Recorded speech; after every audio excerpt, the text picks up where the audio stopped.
Okay, hello and welcome. Thank you for joining us.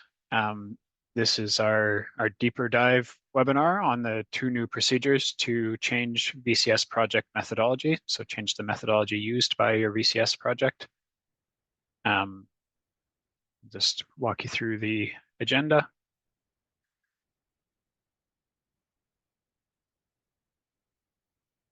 So pretty basic. We're just going to walk through each of the methodologies, and then we'll have time for questions. We probably won't be using the full webinar time block today. I expect we'll be closer to 60 minutes. So to introduce myself, my name's Justin Wheeler. My title actually just changed this week, so I have been the Senior Director of VCS Program Development for the past 2 years and a little bit. As of this week, I've changed roles to Verra's Chief Program Management Officer. So I'm transitioning out of this role, but still covering this webinar today with Nicole Schirmer, our Manager of VCS Program Development. And Nicole will do the bulk of the webinar here today.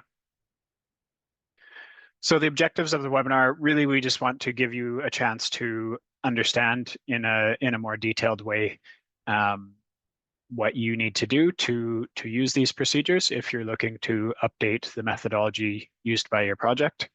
So learn how the procedures work, understand why we made some of the decisions we made in finalizing the procedures, and then of course a chance for you to ask questions and get feedback.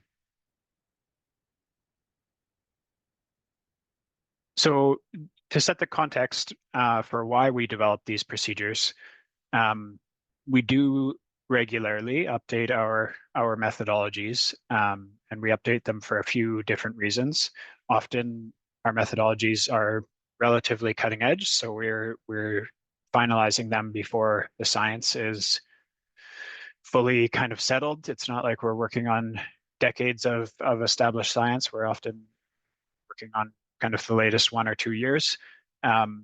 So the nature of that is that the scientific understanding that underpins our methodologies does evolve over time, things like emissions factors and monitoring technologies, things like that. We do review our methodologies on at least a 5-year cycle to ensure that they are aligned with the updated program rules and scientific understanding and best practices. So whenever we update a methodology or replace a methodology, there's always a grace period for projects before projects need to apply the new methodology. For new projects, that default is 6 months. And then for existing projects, the standard requirement is that they would be required to transition at their next baseline reassessment or project crediting period renewal if that happens after the 6-month grace period. We've been varying those grace periods depending on methodology type. They're often a fair bit longer, but that's the default that's in the standard. For projects that need to switch, obviously this procedure will apply. So if you're one of those projects coming up to your crediting period renewal or baseline reassessment and there's a new version, the second procedure that we talk about today would be the one that's applicable to you. But in addition to that, projects have an option to update their methodology earlier. As soon as a new methodology is released, it's fully approved and available for use, and projects are welcome to switch methodologies to use it. One of the new things we've done this year with the first procedure we're going to talk about is we're enabling projects to look back a little bit to prior monitoring reports. And if a project can demonstrate that it fully meets the requirements of the new methodology and can fully apply the new methodology, so it has all the data and evidence available to make the update, we're allowing projects to go back and resubmit an updated monitoring report and project description for those prior approved periods. And then also, so a result of that would be often the number of emissions reductions and removals would change a little bit.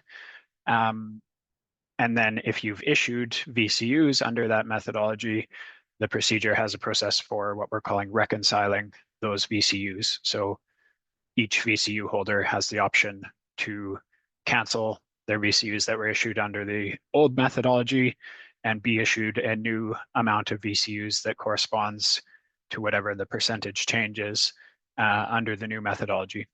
The reason somebody might want to do this is there's a couple of reasons. The primary reason would be to qualify for labels for the updated methodology. As you may have seen with some of the decisions from the Integrity Council for the voluntary carbon market, for their CCP labels, sometimes those approvals are METH version specific, and often it's only the newer versions that are eligible. So a project may want to go back and restate or requantify older periods to a new methodology so that they can qualify for CCP labels on those VCUs from those previous periods.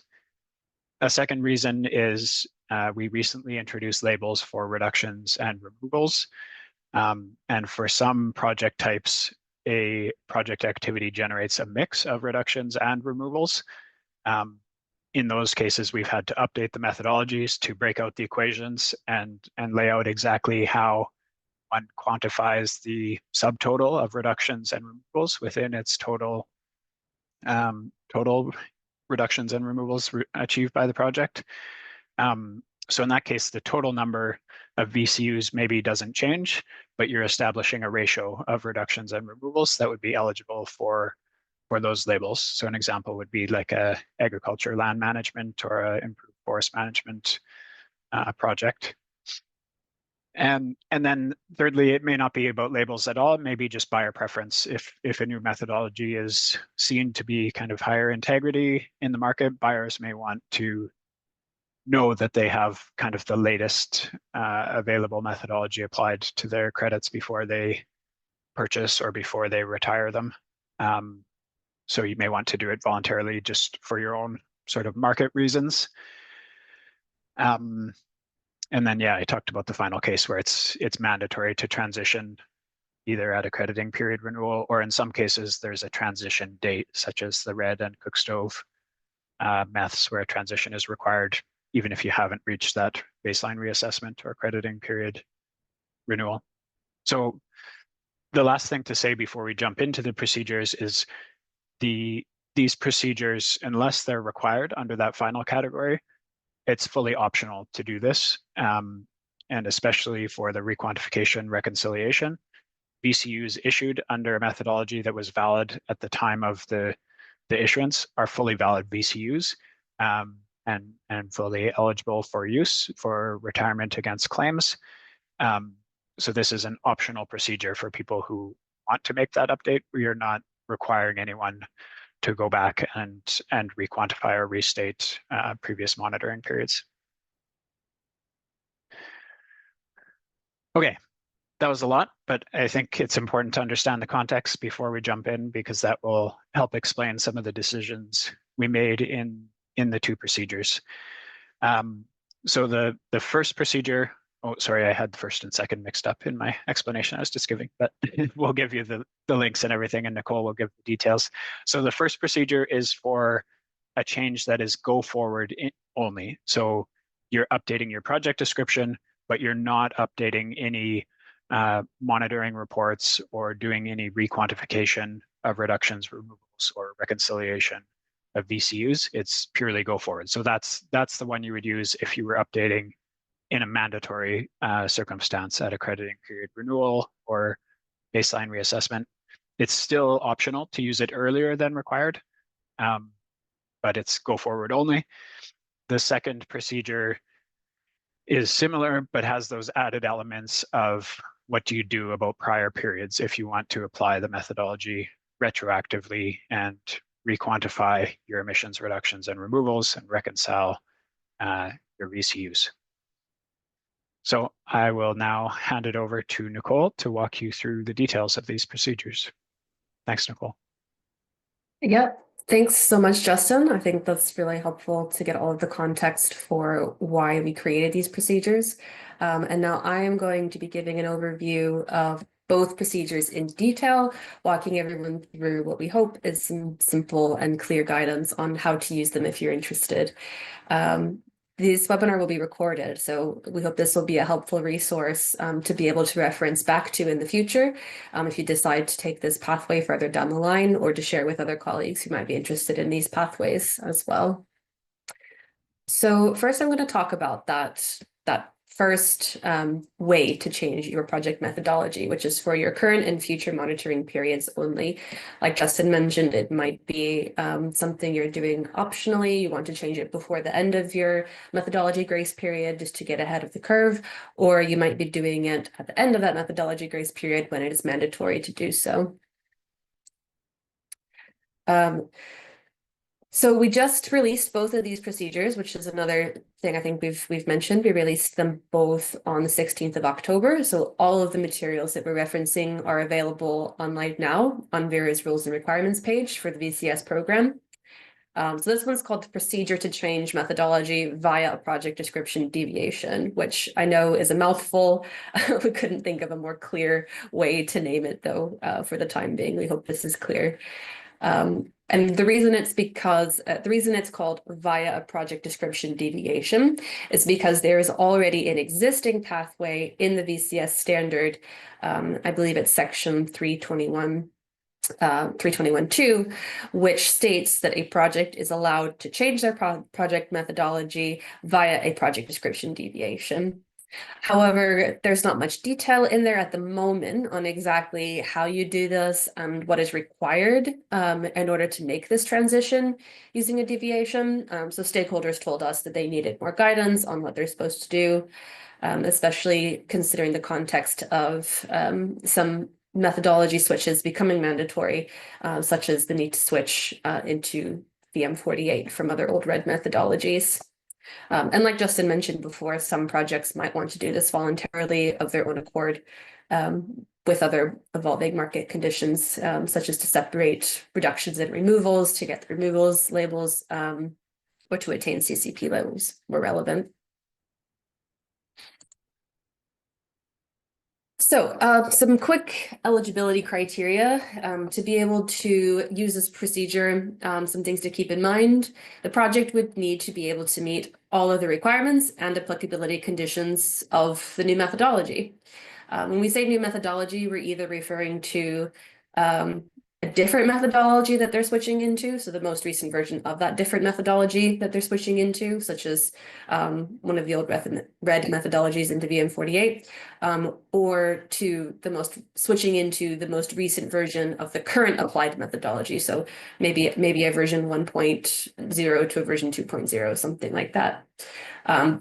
I'm just going to refer to it shorthand as the new methodology. And of course, the intent of the project needing to meet all the requirements and applicability conditions is just so. We need them to meet all of the new requirements. The project needs to have all the data required to apply that new methodology to ensure that the project can demonstrate that they meet all of those requirements and applicability conditions to the best level of assurance possible. So with those criteria in mind, how does this procedure work? We've tried to break it down to be as simple as possible. One, the project would apply the new methodology. Two, they'd complete the project documentation. And then three, they'd have it assessed by a VVB and then submit their documentation to Verra for review and approval. So applying the new methodology, this is where it gets the most technical. So please have a little patience with me as I try to explain some of these concepts, which colleagues much smarter than me have developed. So the overall intent of the requirements designed, however, are just to say that the project should apply the new methodology in full and completely conform with all requirements and applicability conditions. That means that if the new methodology has anything different parameters or different requirements for how the project should calculate or demonstrate something, then the project needs to be adjusted accordingly. So for example, if the new methodology has different equations or emission factors to determine achieved reductions and removals, then the project needs to calculate that current monitoring period and projected ERRs moving forward using that new methodology. If the new methodology has for example, a different way to assess the project baseline scenario, then the project would need to apply that new methodology to determine what that most plausible baseline scenario is, and calculate the baseline emissions following the instructions of the new methodology. Same with additionality. If the new methodology applies a totally different method to assess or demonstrate additionality, then the project would need to follow those different methods or new methods to demonstrate additionality from the project start date. So those are the decisions, especially related to additionality and baseline, which caused the most discussion. And so it's worth dwelling on them a little bit more. And some of the reasons why we decided that they have to be followed and demonstrated in accordance with the new methodology as best as possible. Of course, it's a huge milestone in the lifetime of a project. Usually changing methodology, as Justin mentioned, would only happen at crediting period renewal or baseline reassessment. And so we feel changing methodology early or at a mandatory interval should be treated the same way as needs to be assessed in quite a rigorous way. All projects using new methodology should be subject to the same requirements, so not having two-track system of some projects demonstrating additionality or baseline in a different way as other projects using the new methodology from their get-go. And it really fully ensures and enables that a project is eligible for any associated labels if they're all aligned with the requirements that they need to be aligned with. So I'm going to spend a little bit of time talking through how does this work exactly in terms of applying a different baseline method or applying a different additionality method. Again, I apologize if this is a bit heavy for the time being if you're not thinking about jumping into this right away, but hopefully this will be a helpful resource to come back to later. So starting with baselines, the flowchart that you see on the right, this is actually in the appendix of the document itself. So you can go and refer to that flowchart and have a look at it, spend some more time on it later if you like. We have a series of decision trees here. We tried to use this model to make it a little bit easier to understand all the situations that a project might be in, and how they can determine what their specific situation is and what they're supposed to do. Basically, it boils down to, well, first, what type of baseline method are you using? Are you using a dynamic performance benchmark methodology? In that case, the methodology itself will essentially tell you how to assess your baseline validity period. So you just follow that methodology.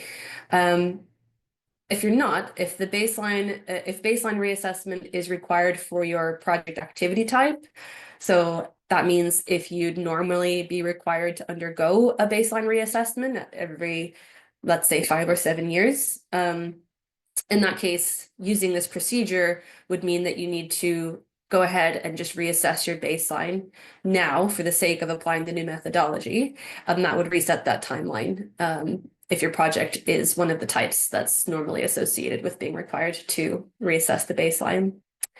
If your project type is not one of those, then it basically boils down to, well, has anything changed in the new methodology in that baseline section in regards to assessing the baseline scenario or calculating the baseline emissions? If nothing's changed, in principle, then no changes would need to be made to that baseline scenario section of the project description. But if something has changed, then you apply any of those changes and use it to recalculate what the baseline emissions would be.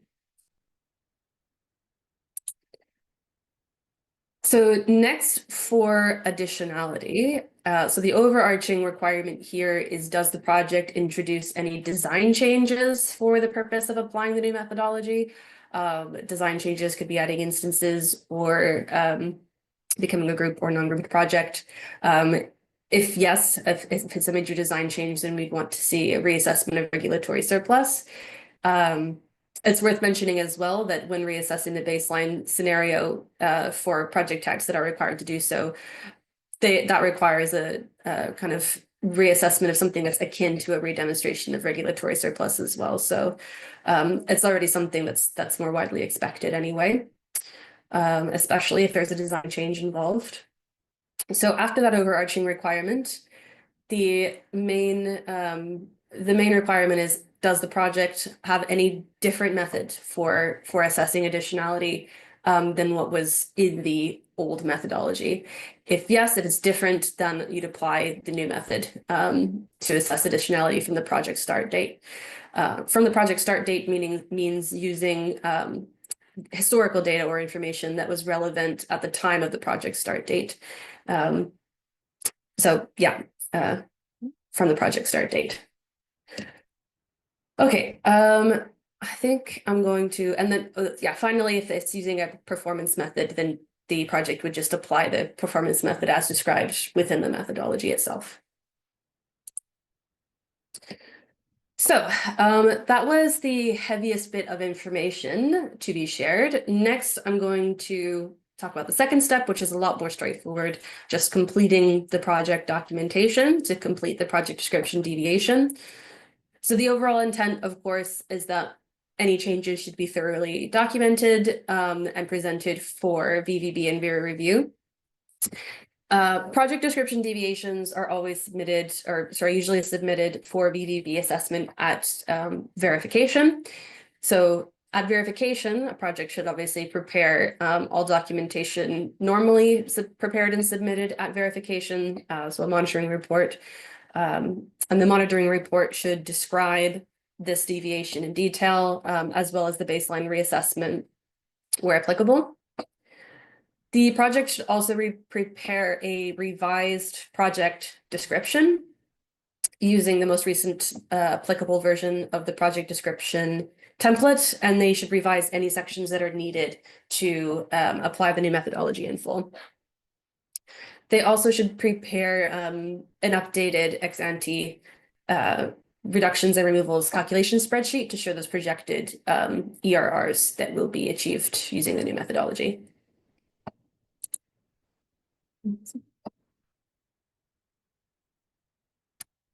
So finally, the projects should submit all of their documentation for VVB review. VVB checks whether the project has applied the new methodology correctly and issues a conclusion in the verification report with their confirmation if so.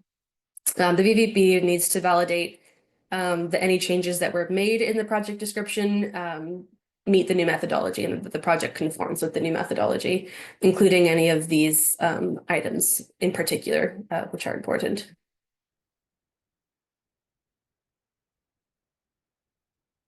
So that finishes the overview of the first procedure. And of course, as I mentioned previously, all of that would be submitted to Verra as normal at the end of upon completion of the verification by the VVB for Verra's review and assessment. So the next pathway is describing changing project methodology through the methodology change and requantification. So this is a different procedure from the one that we've just been talking about, because the one we've just been talking about is sort of like an existing pathway to change it for current and future monitoring periods only. This is to change it specifically for past verification periods that have already been reviewed and approved by VVB and by Verra. So yes, to change project methodology, to requantify previously verified reductions and removals, and to reconcile issued VCUs. Why is this procedure important? So Justin has mentioned some of the context for this already. It provides an option to voluntarily update past monitoring periods to align with updated methodologies, and it enables VCUs to be eligible for market labels, such as a CCP label or a reductions and removal label. So we also have some eligibility criteria for this procedure. The same as the last one, the project must meet all of the requirements and applicability conditions of the new methodology. They must have all of the data required to apply the new methodology in those past verification periods.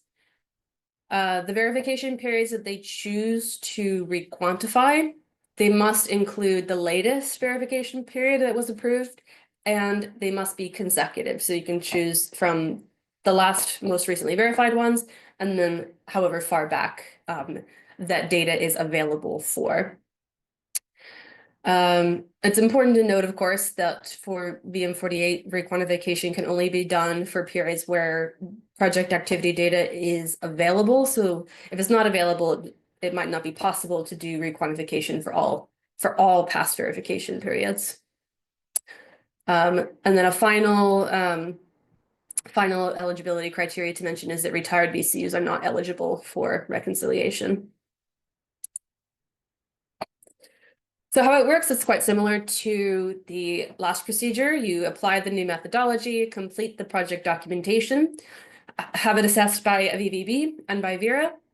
And then the final step, which is what makes this procedure unique, is that the project would receive reconciled VCUs, and then each VCU holder who holds VCUs from the project would get to decide whether they want to reconcile their VCUs or not as well.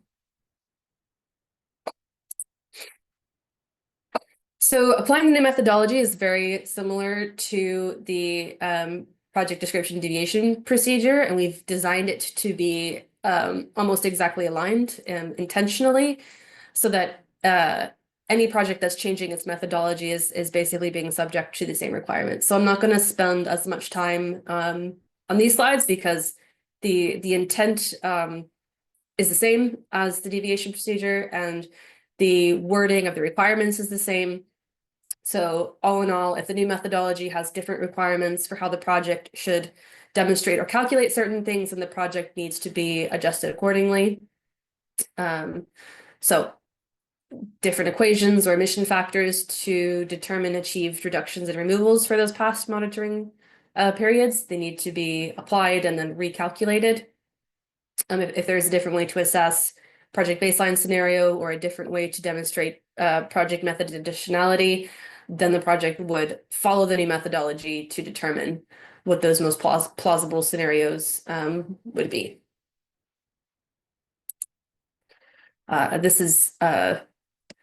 This is repeating the same information as was on those previous slides about how to do how to apply baseline and how to apply additionality for those previous verification periods.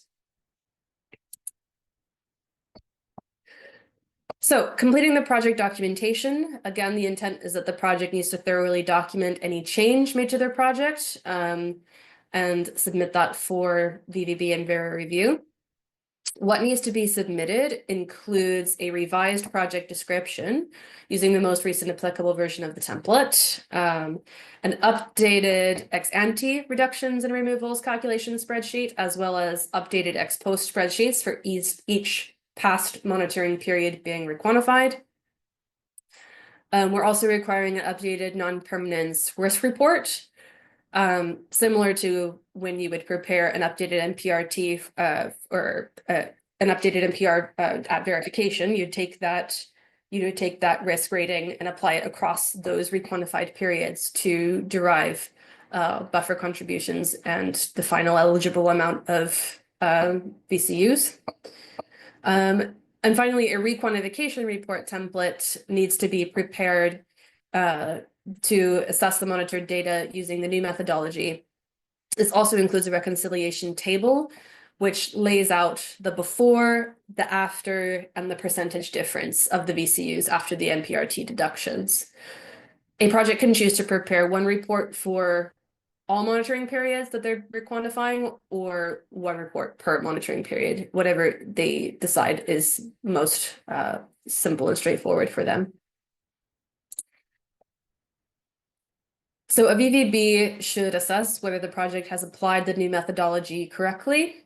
The VVB needs to hold accreditation to perform validations under the VCS program to verify the requantification report and validate the revised project description. And this is because many of the changes to the project description we expect would be quite extensive and would be more relevant to validation activities. So the VVB should be accredited for both. Excuse me. So the VVB validates any changes in the project description, verifies all calculations and the updated non-permanence risk rating.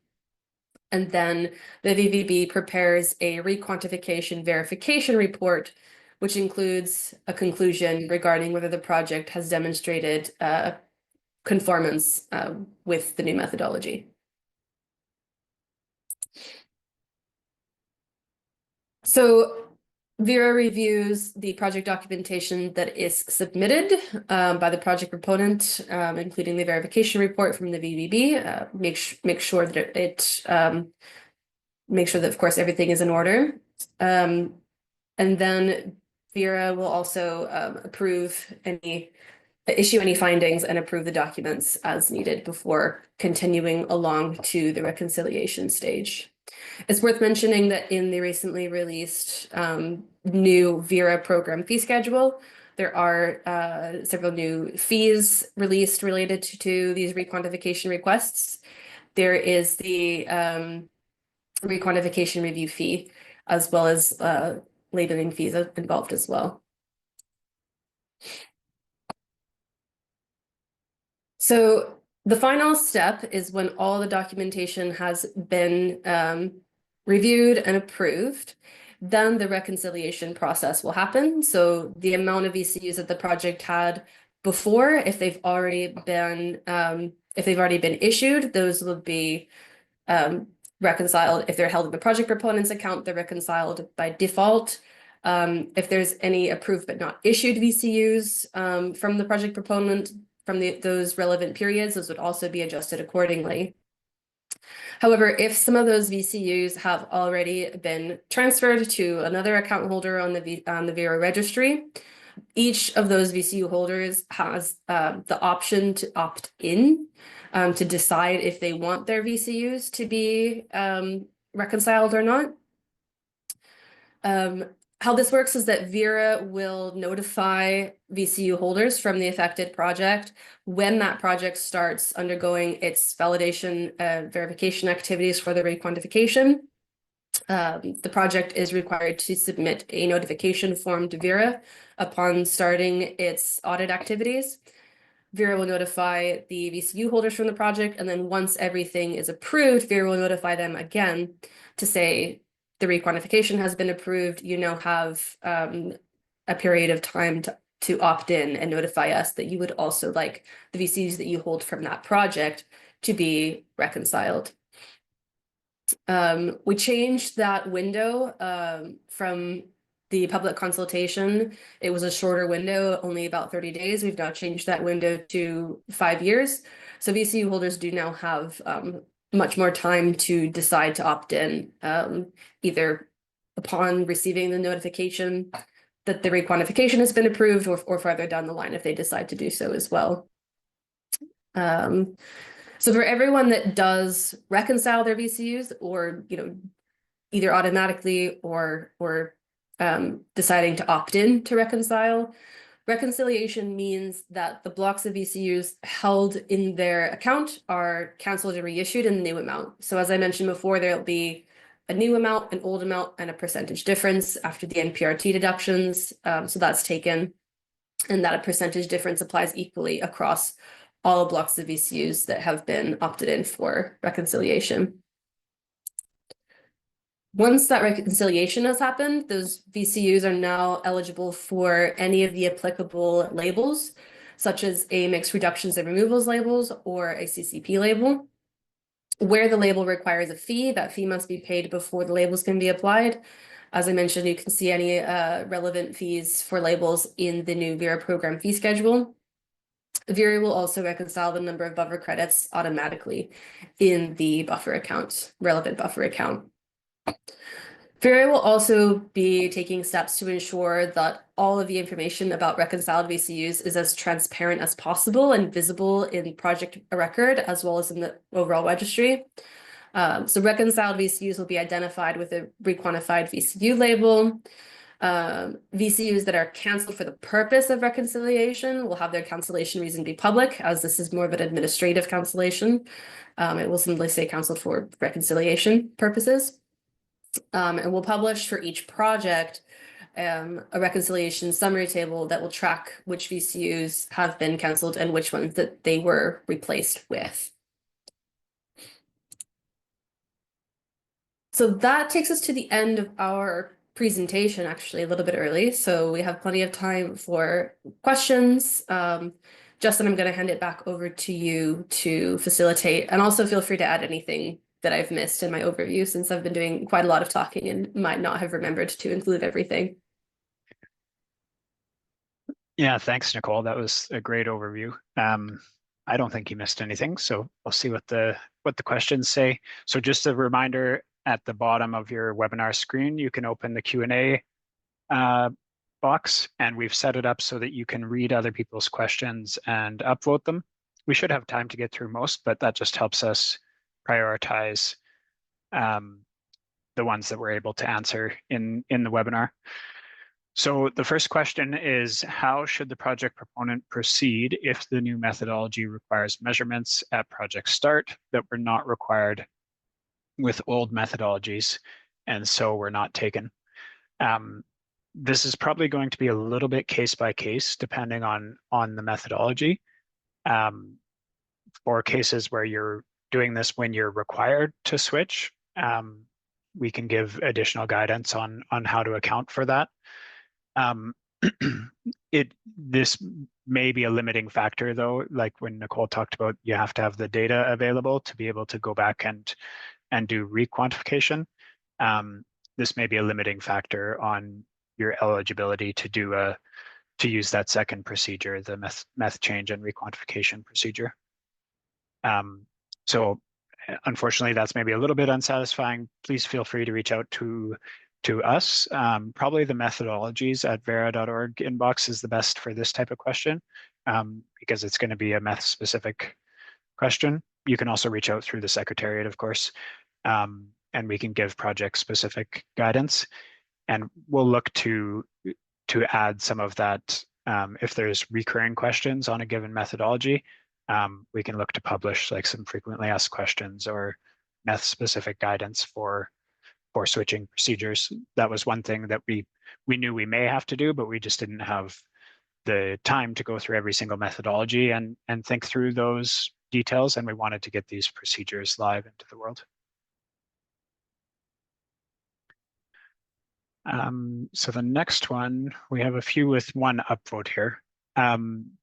So if the project proponent is simply submitting the calculations to apply the mitigation outcome labels, i.e. removals, does the PP only need to submit a verified requantification report with supporting calculations and tables and verification report? Presumably there would be no need to amend and revalidate the project description. Can you please clarify the requirements and procedures for this example of just applying labels? So we still want a project description update, but it's going to be extremely simple. So you're going to update the meth version, obviously, that's in the methodology, or the meth number if it's a complete switch. And there's a updated table in the latest templates that has the breakdown of the ex ante forecast of emissions reductions and removals, and has it broken down by reductions and removals. So it would be useful to get that updated at the same time. I think Nicole said this, but maybe I'll just restate it. It's going to be mainly a verification with a little bit of validation activities, just like any other project description deviation, and especially for a case like this where it's very minor updates to the project description. Your verifier should treat that similar to how they would treat any verification of a monitoring report that includes a minor project description deviation. So hopefully that helps. And again, feel free to reach out to us with the specific questions, or if you're a verifier and have questions about that, feel free to reach out to us.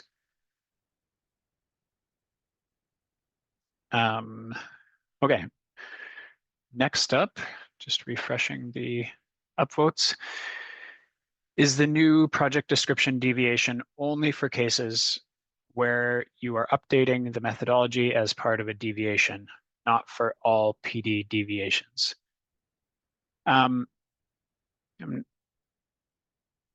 If I'm understanding that question correctly, so like a project description deviation can be done as part of any monitoring report and verification submission within the limits in the standard, of course, for the types of project description deviations that can happen at that time. And in those cases, that's done primarily just through the monitoring report, I believe. It's probably a little bit case specific. So for these procedures, in both procedures, we are wanting a updated standalone project description.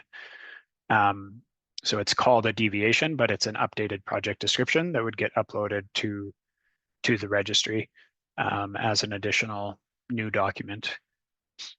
So the deviation is more the procedure than the document title, if that makes sense. Nicole, anything you want to add there or correct? Yeah, I would just say to refer to section 321 of the VCS standard. This is the section titled Project Description Deviations. And so for all types of deviations, this tells you what's expected in terms of what needs to be changed and submitted to Verra. So if you do have questions on that, feel free to reach out to info@Verra, though, depending on your specific case, if that doesn't answer your question. Yeah, great. Thank you. Okay, next.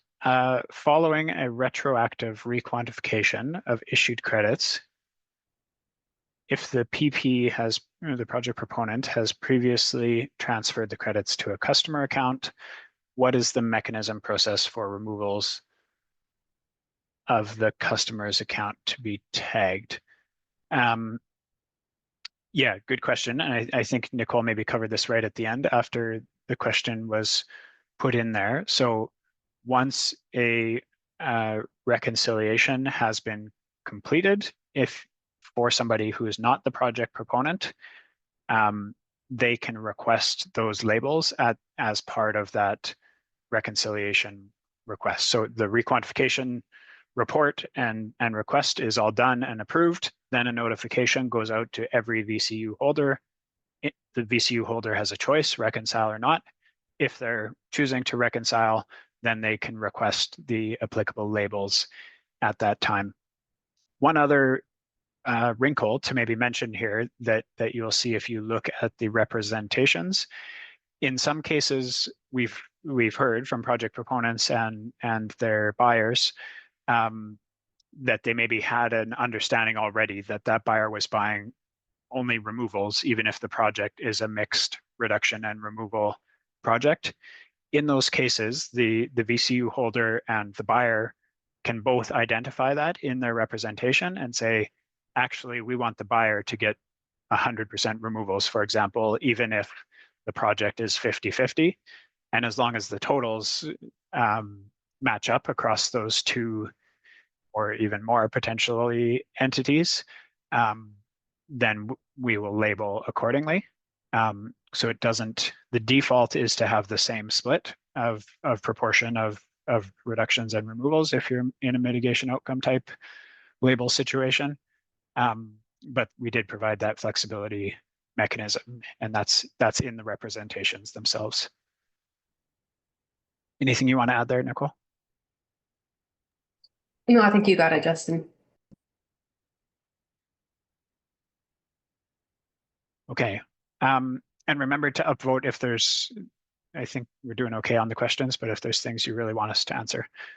So in VM48, the red methodology, retrospective requantification case, how would one know the time period for the PADA, the project activity data allocation, that is being worked on for a particular jurisdiction?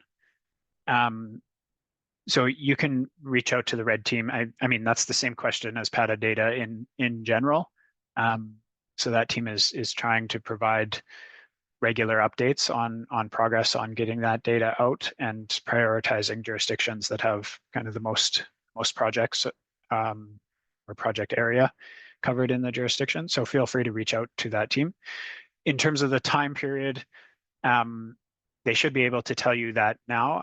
I think there is kind of a default time period in most cases where it's like 2019 on or 2020 on. I don't know the exact specifics though, so please reach out to that team.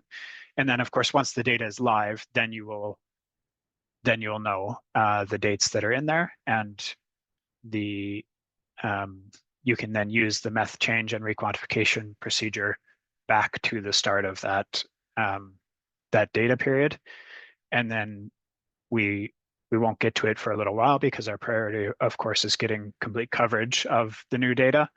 But we have considered opening up a process to request an earlier time period of data. If kind of the underlying geospatial data exists, we could potentially follow the same procedure and produce PATA data for that earlier period. We would, of course, need to recover our costs to do that. So that would be a kind of later conversation once we get through this first round of PATA releases.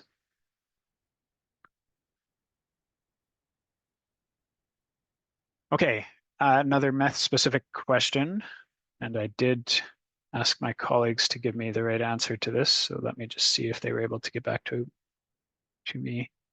Okay, I'm going, even though it has an upvote on the VM47 question, I don't know that technical detail. So I've passed it on to our forest carbon colleagues. They may get back to us during the webinar. If not, please follow up to the methodologies at Verra email.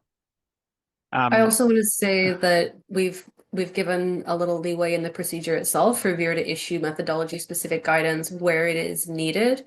So yeah, these types of questions are really helpful to be raised with the methodologies team, so that if they see that there's a real need to provide specific guidance on how to apply baseline or additionality for a certain methodology, then we can provide that. I'm sorry, Justin, go ahead. No, that's right. Lita, I saw that you raised your hand. We weren't going to do live questions, so maybe please just put your question in the chat if you're able to. And sorry for the confusion. We should have disabled that function to make that clear. But okay, well, here's one on timing that I want to get to. So will Verra consider all requantification requests submitted before the 1st of January 2025, or only some specific cases? We will consider any submissions before then. There were 2 reasons we asked you to get in touch in the procedure and set the 1st of January as the default. One is the registry is busy updating its architecture to enable some of the specific functions. So some of those won't be ready immediately. So we may need to do some manual workarounds if people are ready sooner. By all means, submit your notifications right away. If you're intending to use this procedure, please do, because that helps us with workforce planning. In many cases, it's going to take you probably longer than the 1st of January to get all your documents updated and the verification done. So we do expect that just the time required to do the work on your side will be longer than January. But please do get in touch if you're looking to get it done sooner, and especially if you have a end of year deadline that you're working towards for like contract delivery of the updated VCUs or something. The sooner we can know that information, the better.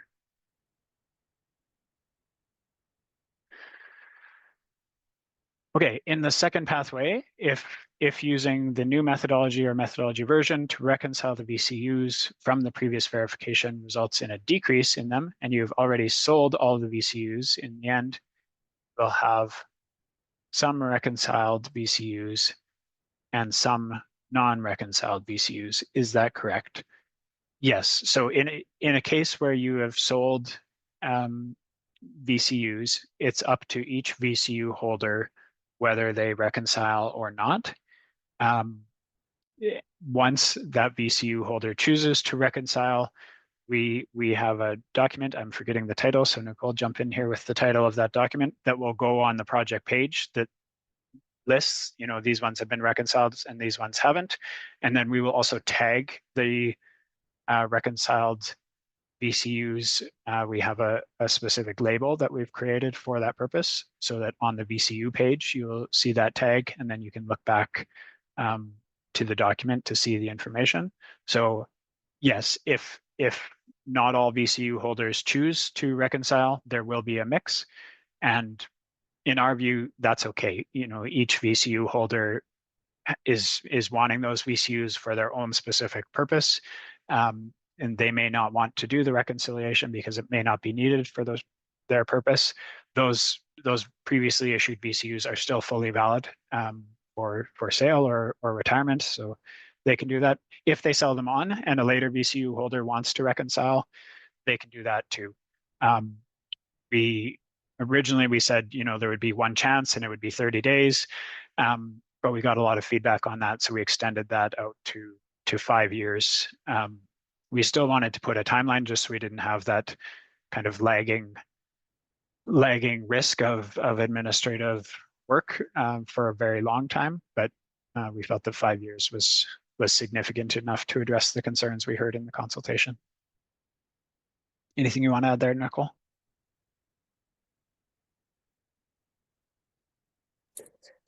No, that's correct. Yeah. Any VCUs that aren't chosen to be reconciled are still considered to be issued under the old methodology and are fully valid under that old methodology. It's only VCUs that have been opted in to be reconciled to be considered issued under the new methodology. So there's just VCUs issued under different versions of a methodology.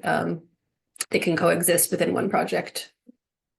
Yeah, and we are looking into registry upgrades to be able to show the methodology version, not just the methodology for each VCU block. So that will further help reduce confusion about that. Okay, in case we do a project description deviation, would the project be allowed to have a new project ID and title? So I just confirmed this with our registry team. Yes, the project can get a new title. You can update your title through a project description deviation. We would likely request some additional signed document, making sure that kind of everyone involved in the project agrees to that updated title. In the case of multiple proponents or something like that, but that's possible. We are not changing project IDs, especially because of the example we just talked about, where you may have previously issued VCUs under the same project. We want those to be on the same project page, and for that to be fully transparent, kind of when the transition was made and which VCUs are new versus old. So we've enabled a couple pathways to make that information transparent, but we felt it was better to keep the project IDs consistent. And that's a pre-existing rule as well, that the ID doesn't change, but it's possible to change a project title. Okay, next, if we do the requantification, we don't have to do the deviation again, right? You're transitioning from AR AMS 007 to VM47, currently being verified under the old methodology. We understand deviation is the less expensive, is that correct? And enables a fast issuance of old credits. How long would a requantification take? Would we do the requantification?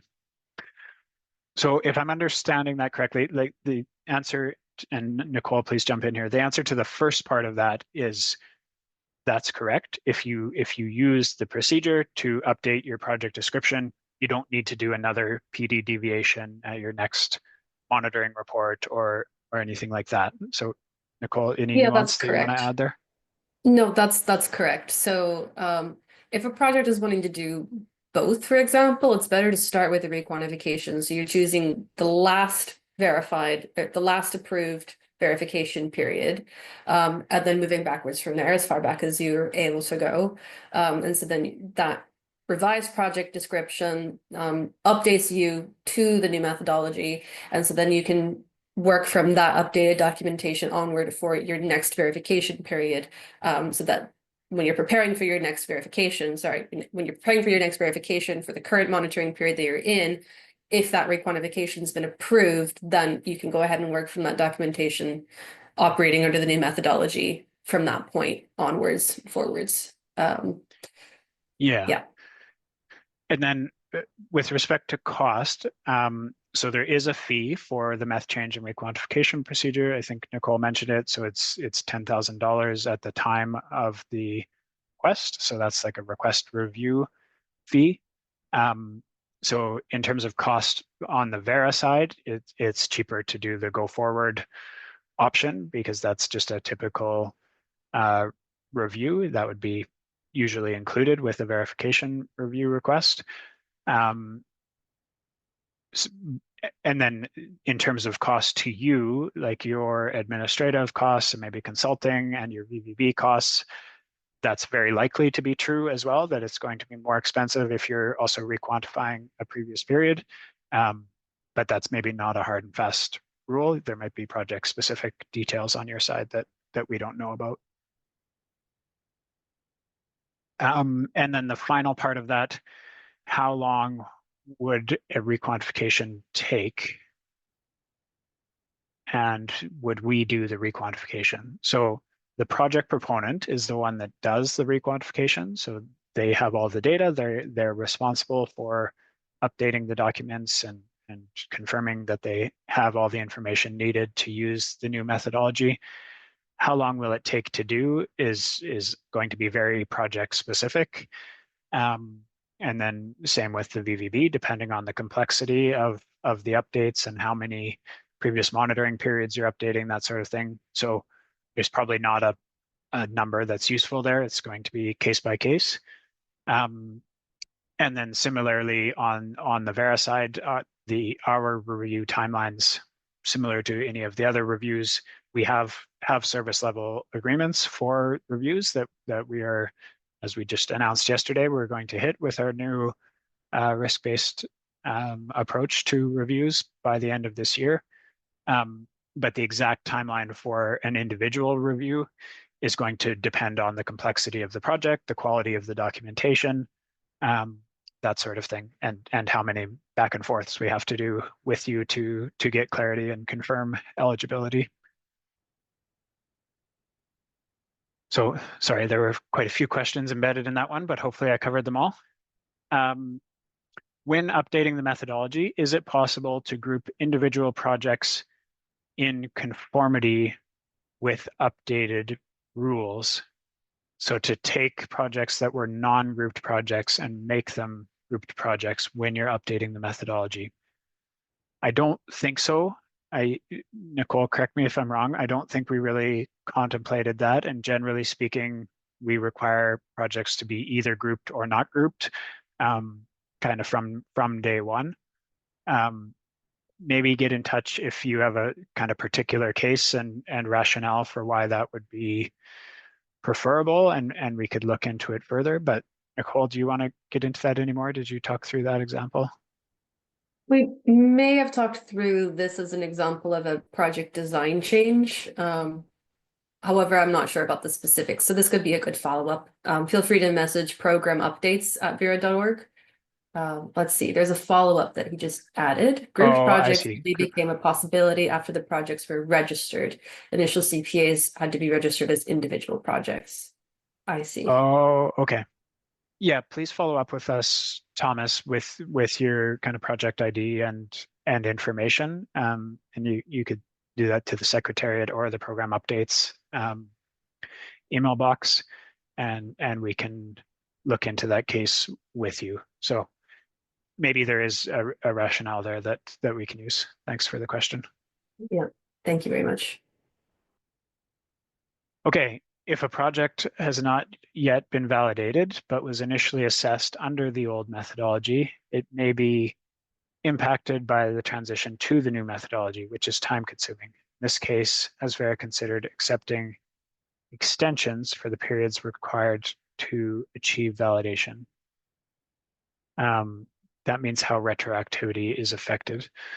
So, I mean, in general, we do sometimes offer extensions to those deadlines for the grace periods for validations. We just announced one yesterday that we're extending the grace period for projects transitioning to VM47, for example. So feel free to get in touch. If you're updating something that has not yet been validated at all, though, I guess maybe this depends. If it's an existing project doing a a validation at a baseline reassessment or crediting period renewal. If it's a new project, like new projects can still have a period of retroactive crediting, of course, because all crediting is ex post.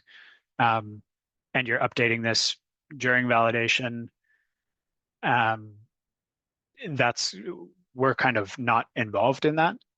So that's your choice whether to apply the update or not if it's a new project at validation, and work with your validator on that. Of course, the validator will be expected to look at anything that changes as part of that.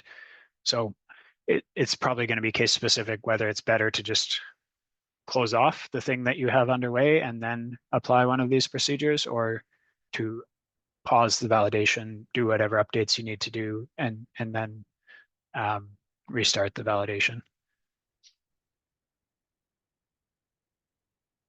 How are we doing for time? I think we're in good shape. Okay. Do projects that have already been validated or undergone verification on a previous methodology need to transition to new methodologies for future verifications? So that's only required in the case where the methodology that you have been using has been inactivated, so it's been replaced by a new version or new methodology. And that if that's the case, then it's only required at your next baseline reassessment or crediting period renewal. And please look to the methodology specific guidelines around grace periods and transitions.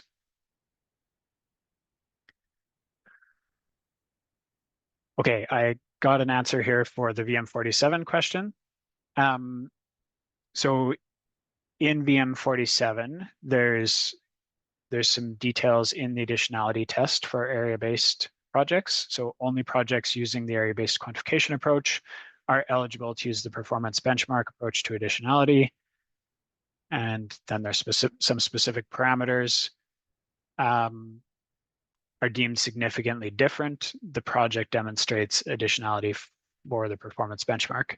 So in the context of degraded forests, project proponents will need to match project plots with control plots that have similarly degraded starting conditions. At each verification, then the project proponent will need to demonstrate that they've met the additionality test specified above. VM47 specifies minimum SI criteria. We don't know what SI stands for, sorry, but the project proponent is responsible for selecting the most appropriate SI for the project's context and conditions. So please follow up with us. That was a very technical answer to a very technical question, so maybe best to have an offline conversation about that. Okay, has Verra considered exceptions for projects whose start date is prior to the launch of new methodologies? So, I mean, that's the purpose of grace periods is we do try to give plenty of time for projects that have already started and are well underway to continue using that old methodology that they started under for a while. And then, as we talked about in the public webinar yesterday, we will be coming out soon with some consultation on the methodology development and review procedure and associated program rules more generally. And in that set of updates that we're going to consult on, we are considering some changes to how we do grace periods and grandfathering of existing projects. So stay tuned for that. In the meantime, please look to the METH-specific requirements and reach out if you have any questions for your specific project. Okay, those were some great questions. Thank you, everyone who stuck with us and who asked such good questions. We recognize these procedures are new, and there's probably going to be a lot of project-specific wrinkles as you dive in and start using these procedures, and often METH-specific questions. So we do anticipate that we'll be receiving some of those questions. The email addresses that were on the last slide, so info@Verra, and then program updates at Verra, that's shown there. And then, of course, you can, if you have an existing project and project ID, you can reach out to the Secretariat for your project-specific questions. But hopefully this was a useful overview and introduction to the procedures. Oh, there's one more question here. Are there specific project description deviation templates, or do we take the normal project description templates? You just use the normal project description templates. If you're using one of these procedures, you're just producing a new version of a project description. And then if there are sections that are then not applicable or you have specific questions, please reach out to us. Okay, thank you everyone for the time and for the questions. This recording will be posted on our website as usual. The links to the procedures are there, so please do read those and make sure you understand them if you're planning to use one. And I hope everyone has a great day and a great weekend. Thanks all. Thank you, everybody. Bye.